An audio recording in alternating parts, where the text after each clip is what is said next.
Sagrada Família, podcast.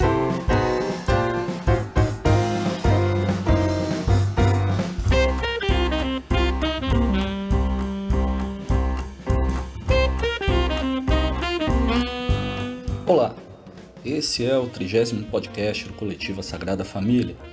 Meu nome é Felipe Victor Lima e hoje vou conversar com o professor Dr. João Francisco Migliari Branco, pesquisador e professor junto à Faculdade de Educação da Universidade de São Paulo. Revolução Mexicana, Zapatismo e Movimentos Educacionais no México. Os professores Felipe Victor Lima e Daniel Plácido entrevistam o professor doutor João Francisco Migliari Branco.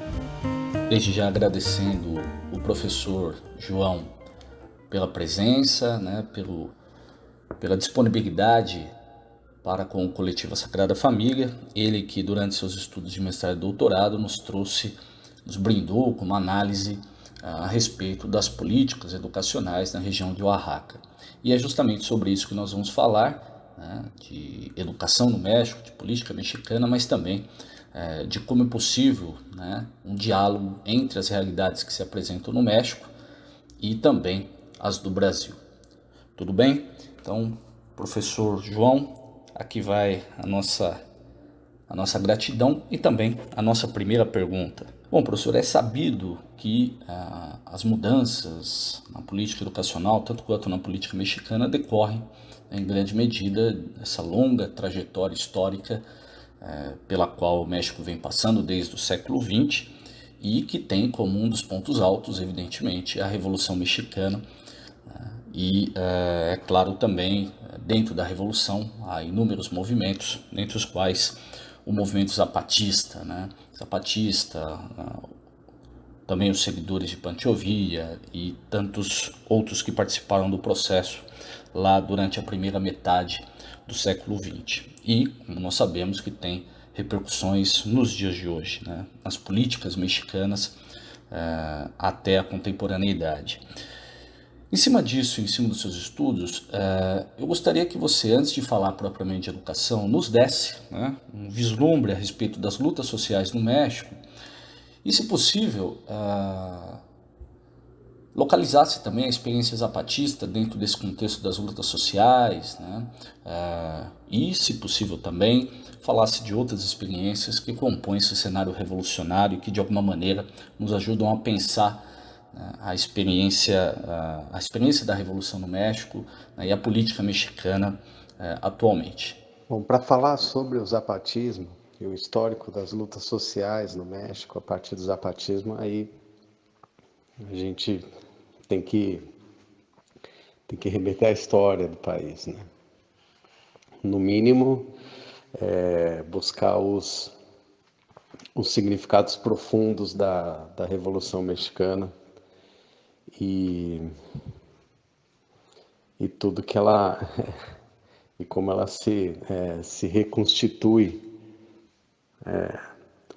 nesses últimos 30 anos, ou seja, desse trânsito fluido que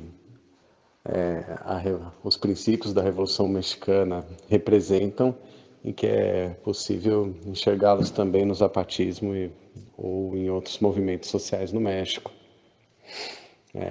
ao longo do século XX e as primeiras décadas do século XXI. Porque é isso, Zapata e o exército zapatista, libertador do Sul, Morelos, o que houve ali foi aquele princípio mais forte, de ocupar, reocupar, retomar as terras, ocupá-las, tomá-las dos grandes latifundiários, promover a coletivização imediata, a distribuição imediata e a forma de produção coletiva, fábricas autogestionadas e pegar em armas para isso.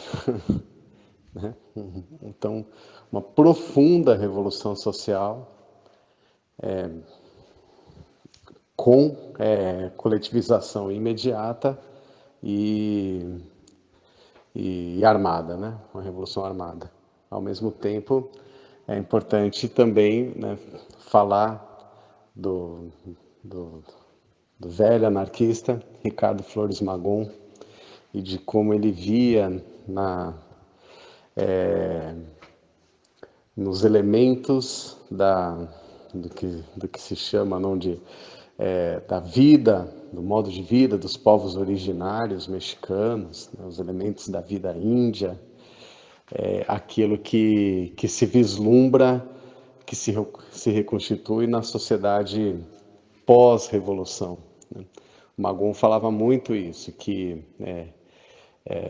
princípios já vividos e praticados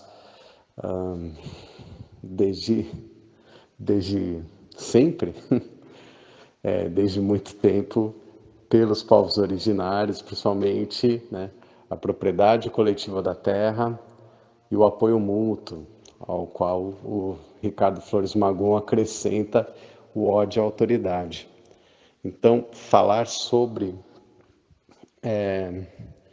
as lutas sociais agora no México, no zapatismo, é bem importante dar esse caráter, não como uma grande e bela continuidade nos princípios zapatistas e que movem a vida cotidiana de povos originários mexicanos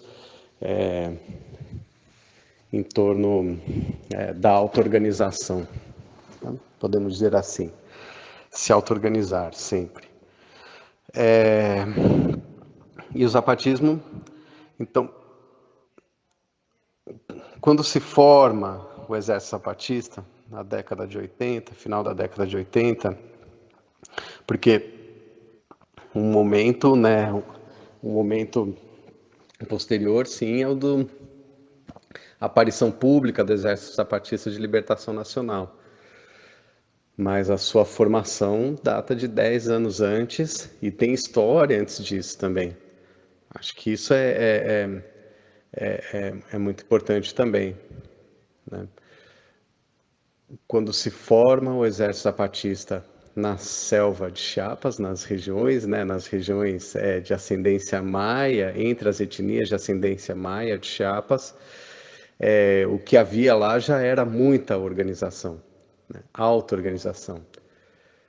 Algo que vem percorrendo, né, desde da década de 70, rumo à década de 80, assim, um grande trabalho coletivo de auto-organização das comunidades de ascendência maia, que conflui para a formação do Exército Zapatista ao longo da década de 80. Né? Eu falo isso por quê, então? Porque, de novo, preserva uma característica, uma cultura política muito forte de profunda rejeição às autoridades externas, e essa forma de essa característica da democracia, com muitas aspas, né, representativa, da partidocracia, que é elemento-chave do sistema político burguês ocidental.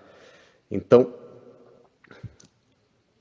agora, nesse momento, né, os zapatistas sofrem muito, né, da violência de Estado, muito por conta disso também, né? Então, quando se vê, né, quando se fala muito, né, do mandar obedecendo, desde abarro, etc., não é só uma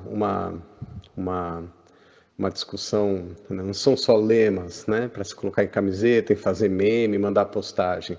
É até por isso que é muito estranho, né, quando a gente vê colega, gente, né, de partidos políticos à esquerda, né, sei lá, PSOL, PT, pessoal, né, PCO, etc., enfim, principalmente PSOL, né, reivindicando, falando dos zapatistas e manda coisas zapatistas, etc. Se fala, cara, você não entendeu nada, né? O movimento zapatista é completamente contra, não é que é apartidário, é contra a partidocracia, contra o sistema político que se organiza em torno desses partidos que no final acabam sempre atuando em função do Estado, óbvio. Eles querem estar no Estado. O zapatismo é retirar-se do Estado e auto-organizar seus espaços em função da autonomia e da autodeterminação dos povos originários. Então é inaceitável, é algo que eu vejo assim com profunda discordância, é difícil, é inaceitável, de verdade. Porque assim, se fazer de uma luta, né, reivindicar uma luta da qual você não entendeu nada. As pessoas que fazem isso. Então, e esse momento, né? Bom, na sua trajetória pública, o exército zapatista foi cada vez mais radicalizando a sua repulsa ao Estado. Nos primeiros anos houve, sim, aquelas negociações, né? Tanto os acordos de San Andrés quanto 2001, após a marcha, né, da cor e da terra, onde se tentava fazer com que o Estado... Foi uma tentativa válida, né, de fazer com que o Estado se comprometesse a aprofundar, aceitar a autonomia dos povos indígenas e dos territórios indígenas comunais no México. Isso houve uma grande traição, nunca foi cumprido o que tinha sido acordado, óbvio também. E a partir de então, a crítica zapatista muito mais radical nesse sentido.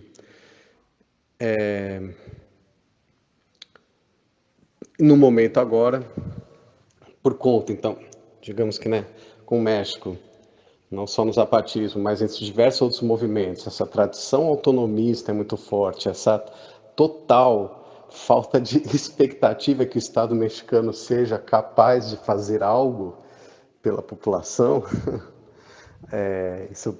essa convicção política é muito forte, né? Totalmente diferente aqui do Brasil, onde se aposta num momento tão assim, onde o Estado esfarela completamente, mas a gente vê militantes da esquerda partidária, né, apostando em novas figuras, né? Vamos disputar o Estado, vamos conquistar, enfim.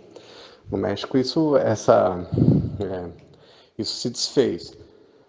Apesar, né, de López Obrador, etc., mas ali acho que muito mais em função de finalmente remover aquele entulho que se apoderou, né, do Estado no México há quase 100 anos já, mas acho que muito pouco em função da figura de López Obrador. E aí eu queria chegar, né, finalizando essa primeira questão, falando sobre isso, de como o governo do López Obrador, por ser uma esquerda pró-capitalista, ser um expoente da esquerda pró-capitalista, agride extremamente hostil e violento contra populações tradicionais no México. Tem havido um aumento da violência, da atuação de paramilitares, um aumento de mortes no campo, e também uma postura muito clara do Estado mexicano sobre López Obrador de desenvolver os megaprojetos, como grandes corredores econômicos na região sul, ou a instalação do Trem Maia, que vai remover diversas comunidades, é uma grande batalha lá. Então, o governo do López Obrador decidiu, né, tem essa missão de levar o desenvolvimento capitalista para o interior, cada vez mais rumo ao interior do México, e com muita violência e com muito enfrentamento.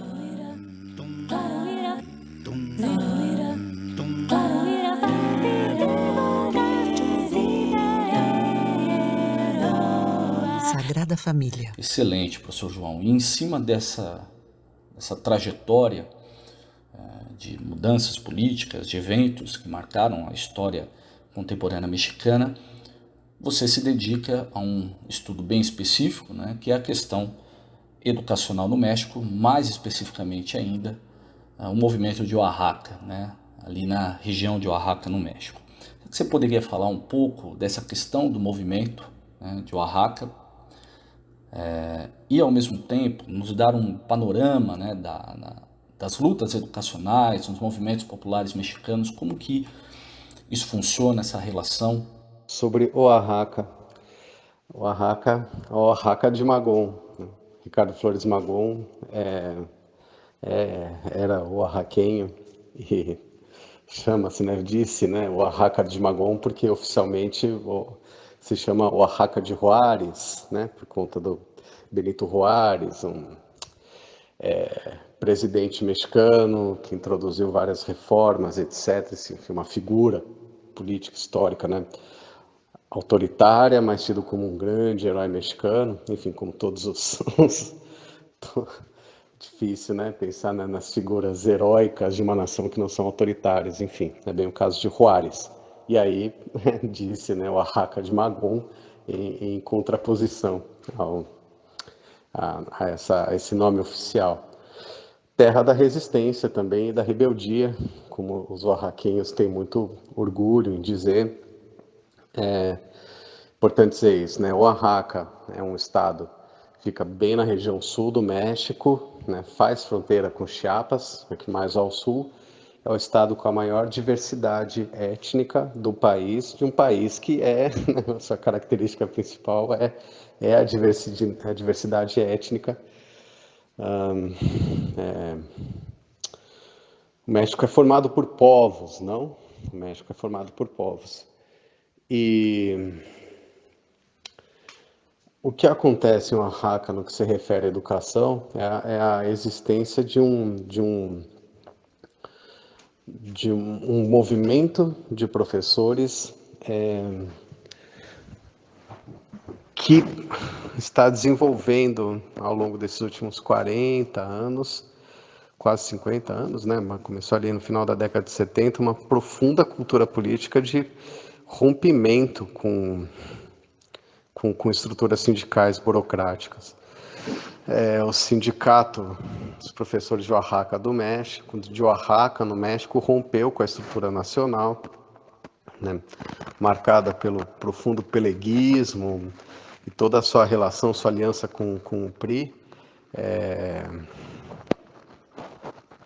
Quase que, né, o sindicato era quase que um percurso para depois entrar nas estruturas do governo federal, lembrando que naquele contexto já eram quase 40 anos de governo ininterrupto do Partido da Revolução Institucional. Então, quando há esse rompimento, e os professores saem do Sindicato Nacional dos Trabalhadores da Educação e formam a Confederação Nacional dos Trabalhadores da Educação no México, o Oaxaca é um desses estados que há essa adesão à Confederação, né, Nacional, a CNTE. E, ao mesmo tempo, no mesmo ritmo, há um rompimento também de professores indígenas em relação às políticas de educação indigenistas do Estado. Então, é simultâneo. Enquanto os professores sindicalizados criam uma outra estrutura sindical com bases democráticas, não radicalizando, partindo para ações de democracia direta, assembleísmo, etc., né, tentando romper com uma relação vertical dirigismo-base, os professores começam a se formar organizações indígenas de professores que abandonam os programas do Estado e começam a criar, dar uma resposta própria, desenvolver modelos próprios baseados no comunalismo índio para a educação, né? Quer dizer, na verdade, recuperar e colocar no centro a valorização dos conhecimentos comunitários e da vida comunitária que a escola sempre tratou, né? A escola e o Estado sempre trataram de retirar dos espaços educativos, serem hostis, homogeneizantes, etc. E, a partir dessa grande movimentação, começam a se desenvolver pouco a pouco, lentamente. A gente está falando aí de um percurso, de uma trajetória de uma marcha pela educação comunitária em Oaxaca, que também já leva algumas décadas. É um entendimento que ainda está sendo buscado entre professores sindicalizados e o que demandam, o que querem, o que defendem comunidades índias no estado mais diverso do país. E está nesse passo agora. Houve muita pressão para que os professores, né, os sindicatos docentes, entenda que quem dita, quem define, né, os rumos, de quem define qual educação é pertinente são as próprias comunidades. Mas, de qualquer forma, há esse reconhecimento de um esforço de professores e professoras para, né, na sua estrutura sindical, para desenvolver um projeto próprio que transforme, né, que rumo a uma educação comunitária popular em Oaxaca. Acho que aí um momento emblemático, com certeza, é a Comuna de Oaxaca em 2006, quando os professores, né, enfim, por sua, como eles chamam, né, por sua tradição de lutas e embates de enfrentamento ao Estado, em 2006, nesse ciclo não de levantes contra o Estado, né, no Dia dos Professores, que lá é 15 de maio, organizaram um grande protesto, né, na verdade, a ocupação da praça central da cidade de Oaxaca.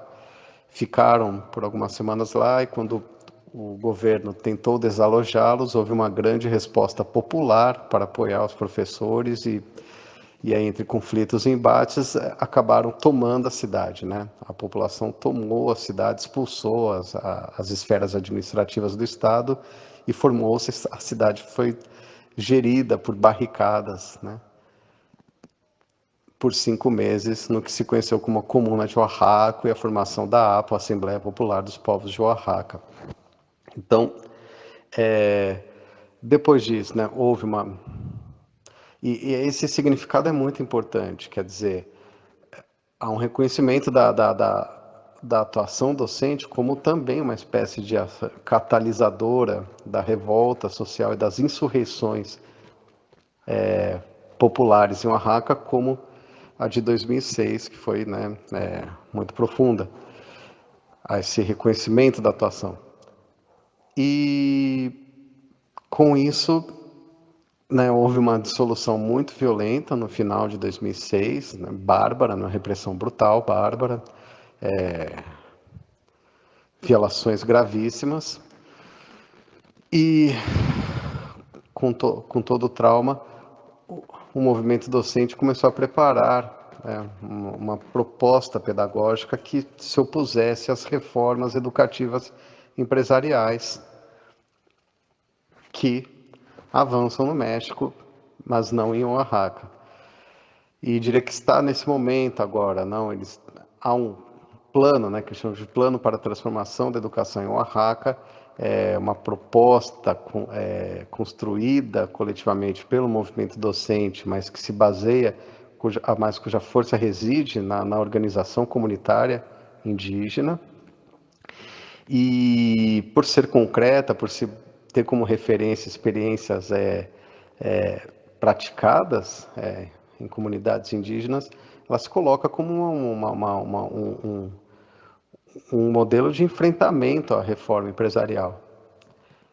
E por isso, aí de novo, né? Então, como para além de oposição a um instrumento de educação alternativo, concreto, há muita hostilidade, né? O governo mexicano é muito hostil ao movimento docente oaxaquenho e por isso, já no governo de López Obrador, uma outra reforma, né, que até dá para se chamar que é um gatopardismo educativo, porque diz que não é uma reforma neoliberal dos governos priistas ou do PAN, mas é uma reforma que, da mesma forma, redefine a carreira docente mexicana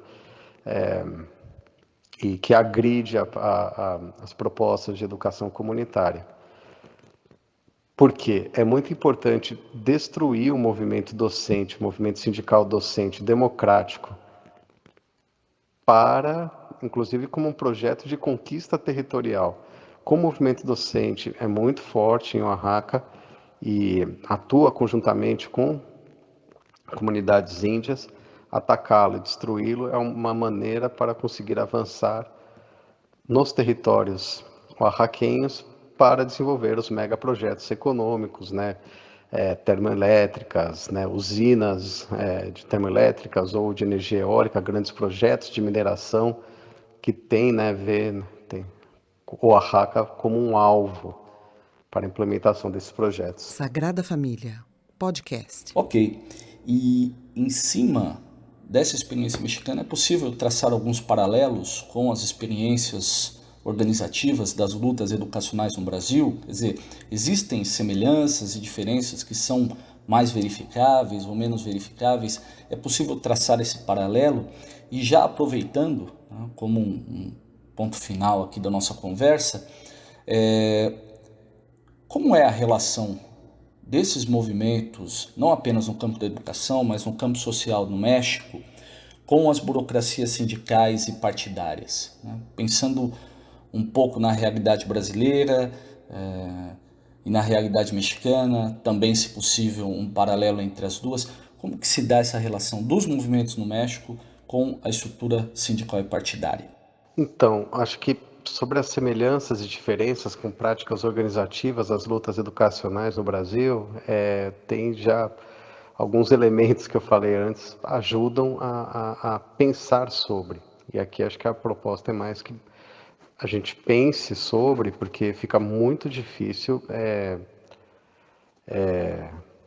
ser tão taxativo e fazer uma comparação dessa. Para isso precisa ter um conhecimento amplo, tem que fazer um estudo mesmo, né, sobre as organizações educacionais aqui e no México em sua totalidade. Mais do que, né, por ser professor aqui no Brasil e por já ter convivido bastante e até pelos nossos trabalhos, os encontros que a gente já promoveu, onde pudemos escutar diversos professores daqui do estado, a gente vê que há uma distância, né? Há uma distância aí. Não que no México não exista, existe muito, na verdade, uma atuação sindical, burocratizada, ainda muito engessada, autoritária, né, rígidas ainda. Isso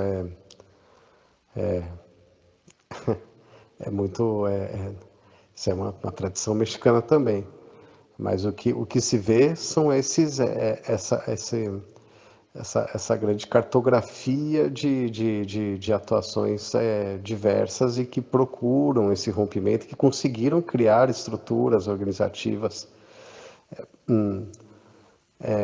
que se distanciam dessas práticas, desses modelos, e que vão, para além de então criar esse horizonte que na verdade é baseado numa cultura política, por isso que eu falo, né, que as respostas meio que dialogam entre si, que se baseiam numa cultura política muito própria dos povos mexicanos, não de auto-organização, de não haver, de contestar as lideranças, né, de não ser homogênea.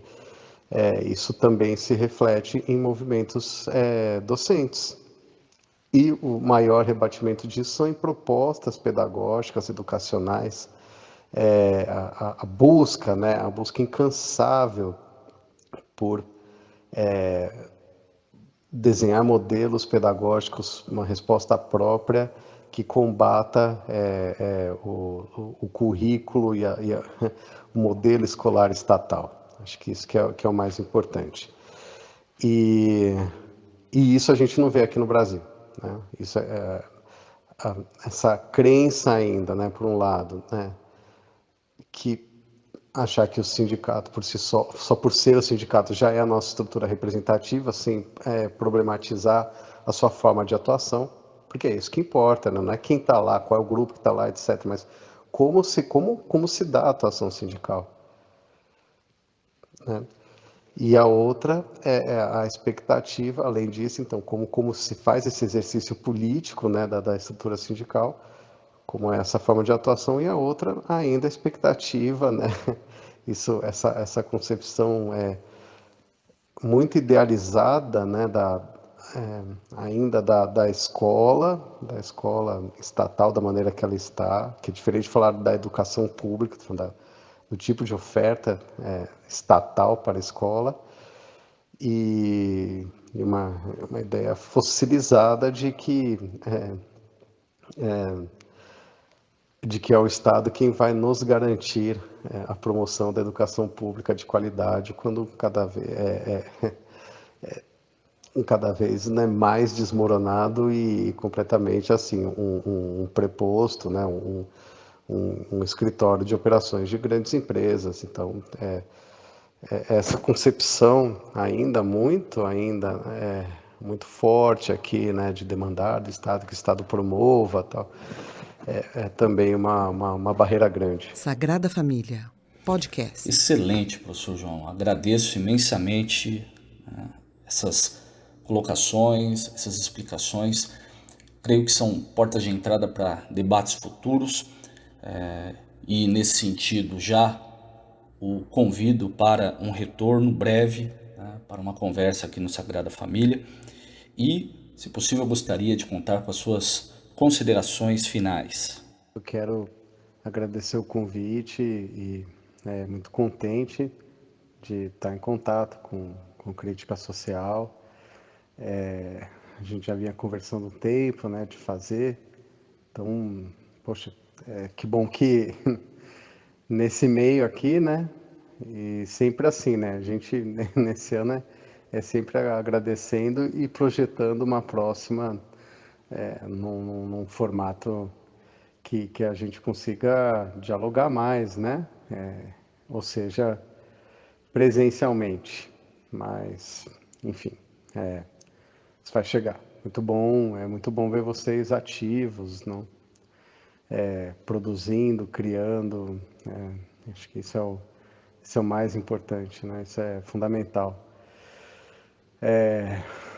Sobre, né, sobre zapatistas e outros movimentos no México, acho que o mais importante é a gente falar do momento agora, né? E é sempre, ainda mais nessa época do ano, quando chega, né? Estamos próximos de mais um aniversário do Levante Público Zapatista, pensar no momento atual, que é um contexto de guerra, né, total, sem freios, sem limites, um caminho sem volta do, do, do, do Estado ampliado, né, do poder ampliado com a atuação de grandes corporações. Acho que não à toa o tema do Fórum Econômico Mundial já para 2021 é o grande reset. Isso, né, já foi decidido antes mesmo do novo coronavírus se tornar pandêmico. Então, imagina o que é isso que se anuncia como grande reset, ou seja, né, reiniciar o planeta. Não há outra forma de interpretar isso que não seja o de bom, reiniciar é recolonizar, não? Ou aprofundar uma colonização, né, que sempre teve continuidade, radicalizar. Agora com a justificativa do pós-Covid. Então, o que vem aí pela frente é uma trauletada, e aí que fico mais contente ainda, né, do espaço e do interesse, não em mim, longe disso, e não só nos zapatistas, né, ou em lutas autônomas, né, no continente latino-americano, mas da existência de espaços como crítica social, para estar sempre com isso no horizonte, né? Porque é na auto-organização que a gente consegue se apoiar em alguma, né, alguma perspectiva concreta, né? Para não ficar falando de esperança no vazio. Então, um abraço gigante e um até breve. Um até breve.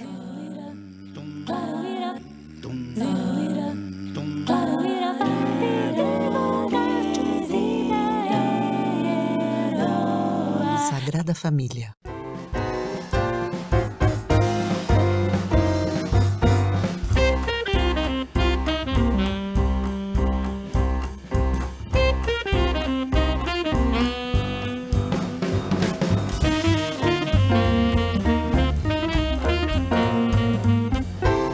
Professor João Francisco Milhari Branco foi com quem nós conversamos hoje. Mais uma vez, obrigado, professor. Foi uma satisfação, né, trazer um tema que muitas vezes é alheio à realidade brasileira, ou passa direto dentro mesmo das salas de aula, né? Os professores de história muitas vezes passam batido pela questão da experiência revolucionária mexicana e seus desdobramentos para a política do México atual, tanto quanto para a experiência política latino-americana como um todo. Foi uma satisfação nesse sentido e, novamente, faço o convite para futuras conversas.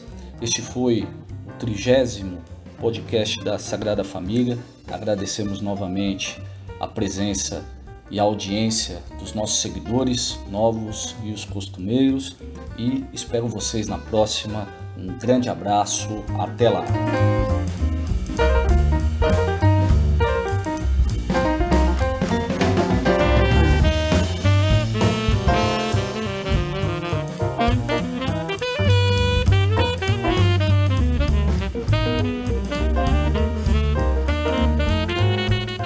Escreva para nós pelo e-mail sagrada.familia.podcast@gmail.com ou através dos nossos perfis nas redes sociais, Twitter, Facebook e Instagram.